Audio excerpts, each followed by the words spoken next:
எனக்கு தெரிஞ்சு நான் பிறந்ததுல இருந்து தண்ணி பிடிக்கல. எங்க லைன் தண்ணி தான் ஃபர்ஸ்ட் வருது. எனக்கு தெரிஞ்சு லைன் தண்ணி ஃபர்ஸ்ட்.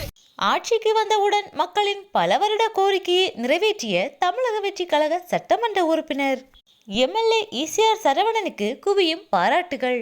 தலைவர் விஜய் அவர்கள் தமிழ்நாட்டின் முதலமைச்சராக பதவியேற்றதிலிருந்து பல அதிரடியான திட்டங்களை நிறைவேற்றி வருகிறார்.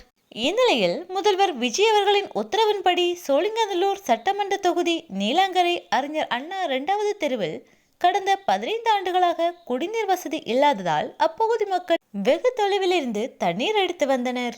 இந்நிலையில் தமிழக வெற்றி கழகம் சார்பாக அப்பகுதி மக்களிடம் வாக்கு சேகரிக்க சென்றபோது அவர்கள் தங்கள் குறைகளை தெரிவித்தனர். நாங்கள் வெற்றி பெற்றால் உங்கள் கோரிக்கைகளை உறுதியாக நிறைவேற்றுவோம் என்று வாக்கு கொடுத்தனர். கொடுத்த வாக்கை நிறைவேற்றும் விதமாக வெற்றி பெற்ற உடனே 40 குடிநீர் குழாய் இணைப்புகளை அமைத்து கொடுத்துள்ளனர். இதன் மூலம் அப்பகுதி மக்களின் நீண்ட நாள் கோரிக்கையானது நிறைவேறியுள்ளது. மக்களின் அடிப்படை தேவையான குடிநீரை அனைத்து மக்களுக்கும் சென்றடையும் விதமாக தமிழக வெற்றி கழக அரசு செயல்படும் என்பதில் எந்த மாற்றமும் இல்லை. இது மக்களுக்கான அரசு, மக்கள் நலனில் அக்கறையுள்ள அரசு.